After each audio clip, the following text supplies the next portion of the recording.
बहुत सारी वैकेंसीज के लिए आप तैयारी कर रहे हैं। डीएसएसबी फॉर्म भर चुका है, कल्याण सिंह वाली सुपर स्पेशलिटी वाली ऑप्शंस आपके पास है, नॉर्सेट का एडवर्टाइजमेंट आ चुका है, ईएसआईसी का एडवर्टाइजमेंट आ चुका है, सैफई इटावा का एडवर्टाइजमेंट आ चुका है। 5 एग्ज़ाम बड़े आपके सामने खड़े हुए हैं। सभी एग्ज़ाम्स में बेसिक से लेके एनक्लेक्स लेवल तक के सभी प्रायोरिटी वाइज क्वेश्चंस आते हैं, जिसमें आपकी मदद कर सकता है हमारा पूरा कंप्लीट एनक्लेक्स सीरीज। अगर आपने अभी तक एनक्लेक्स सीरीज के क्वेश्चंस रीड आउट नहीं किए हैं, क्लासेस नहीं देखी हैं, तो आप प्लेलिस्ट में जाके क्रम से ही कीजिएगा। क्रम से इसलिए क्योंकि पहला वीडियो दूसरे वीडियो से रिलेटेड है, दूसरा वीडियो तीसरे वीडियो से रिलेटेड है।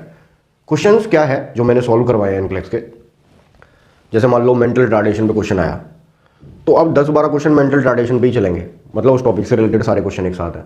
जैसे ये देखिए मेथाडोन हाइड्रोक्लोराइड, आप इससे पीछे वाला क्वेश्चन चेक कीजिएगा, वो भी मेथाडोन हाइड्रोक्लोराइड पे। तो कहने का मतलब ये जो पूरी सीरीज है एनक्लेक्स की जो हमने सॉल्व की है, वो एक एक डिजीज पे 10-10, 12-12 क्वेश्चन है। आपको एनोरेक्सिया नर्वोसा पे क्वेश्चन मिलेगा पहला, तो उसके बाद अगले 15 क्वेश्चन एनोरेक्सिया नर्वोसा पे ही हैं, आप देखिएगा। तो इनको सॉल्व करने का इंटरेस्ट आपको तभी आएगा जब आप शुरू से पहले क्वेश्चन से लेके लास्ट तक के क्वेश्चन करेंगे। कुछ बच्चे बोलते हैं कि सर थोड़ा स्पीड से करवाइए या बहुत स्लो हो जाता है। मैं आपको पहले भी समझा चुका हूं, ये कोई इंस्टाग्राम की रील नहीं है कि हमने बस झट से देखी और फट से हमारा एग्जाम हुआ और सिलेक्शन हो गया। Study needs lot of patience. अगर एक भी चीज मिस हो जाए स्पीड के चक्कर में, तो 1 नंबर बराबर गवर्नमेंट जॉब है आज के समय पे। और टीचर की एक पैटर्न होता है पढ़ाने का, कोई बहुत फास्ट बोलता है, कोई बहुत स्लो बोलता है, कोई एवरेज स्पीड में बोलता है। तो टीचर की नेचुरलिटी खत्म ना हो, उसके लिए उसी वे में ही चलने देना चाहिए जैसा कि उस टीचर का पैटर्न है।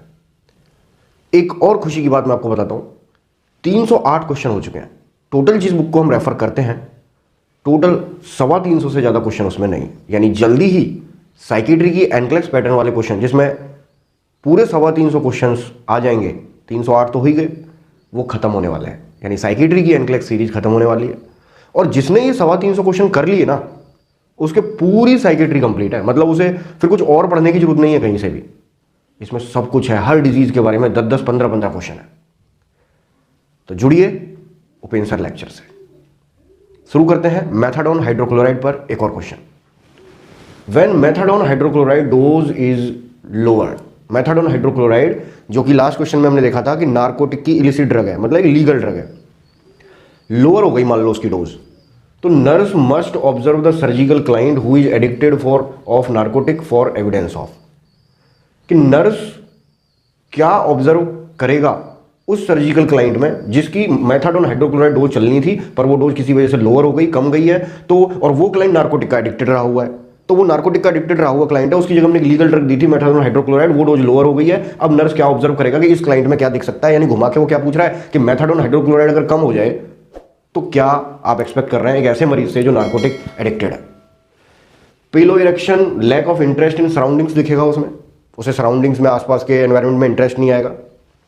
Agitation, attempt to escape from hospital, उसमें घबराहट होगी, एजिटेशन होगा, और attempt to escape from hospital, वो भागने की सोचेगा हॉस्पिटल से। Skin dryness, scratching under incisional dressing, जो उसका सर्जिकल क्लाइंट है ना, जो उसकी सर्जरी हुई है, लास्ट क्वेश्चन देखिएगा वो बुलेट वाला, ठीक है, तो उसकी सर्जरी हुई है, वहाँ इंसिजनल पर उसकी स्क्रैचिंग होने लग जाएगी, खुजली होने लग जाएगी, स्किन ड्राइनेस होने लग जाएगी, या फिर उसे लिथार्जी होगा और वो पार्टिसिपेट नहीं करेगा किसी थेराप्यूटिक एक्सरसाइज में। सोचिए और मुझे रिप्लाई कीजिए कमेंट बॉक्स में। थोड़ा सा घुमाया हुआ क्वेश्चन, ये ड्रग देनी थी, नशा वो इस चीज का करता था, ये ड्रग दी नहीं, लोअर हो गई, तो उसको क्रेविंग किस चीज की बढ़ेगी, क्रेविंग किस चीज की बढ़ेगी, इस ड्रग की क्रेविंग थोड़ी बढ़ेगी, ये तो लीगल ड्रग है, ये तो रिप्लेसमेंट है इस ड्रग का, नार्कोटिक का, तो उसको वापस से किस चीज की क्रेविंग बढ़ेगी, नार्कोटिक की। और यानी वो घुमा के नार्कोटिक का विड्रॉल पूछ रहा है, विड्रॉल सिम्टम के, अगर किसी को नार्कोटिक ना मिले और उसको इच्छा आए, क्रेविंग आए, तो क्या हो सकता है, तो क्या हो सकता है मैं देखिए, फर्स्ट और थर्ड कोई साइड इफेक्ट नहीं होता एज ए विड्रॉल नार्कोटिक का। स्किन ड्राइनेस या स्क्रैचिंग करने लग जाएगा या lack of interest in surroundings आएगा, ऐसा कुछ नहीं होता है। और लिथार्जी मतलब नींद कब आएगी, एक बात बताओ, नींद कब आएगी, जब इस ड्रग का ओवरडोज दे देंगे, क्योंकि ये ड्रग किसका रिप्लेसमेंट है, इसका, तो अगर ओवरडोज दोगे, जब लिथार्जी फील करेगा, ज़्यादा नशा हो जाएगा एक तरीके से, तभी तो लिथार्जी और थकावट फील करेगा, तभी तो पार्टिसिपेट करने से मना करेगा एक्सरसाइज में। तो ये तो ओवरडोज के ऊपर हो गया, ओवरडोज का क्वेश्चन हो गया। जबकि क्वेश्चन में क्या लिख रहा है, लोअर डोज, लोअर डोज का पूछ रहा है, तो उसे एज ए विड्रॉल, एंजाइटी बढ़ेगी, एजिटेशन होगा। और ऐसे मरीज आपने देखा होगा अक्सर कि हॉस्पिटल से भाग जाते हैं, खिड़की से भाग जाते हैं, खिड़की से कूद के छलांग लगा देते हैं, कई बार तो बड़ी घटनाएं भी हो जाती हैं, 5-5 मंजिल से छलांग लगा देते हैं। तो अगर लोअर डोज होगी तो उसे क्रेविंग आएगी, क्रेविंग आएगी तो एंजाइटी होगी एज ए विड्रॉल, और attempt to escape from hospital. The right answer is B. मिलते हैं नेक्स्ट क्वेश्चन के साथ नेक्स्ट वीडियो। Good luck.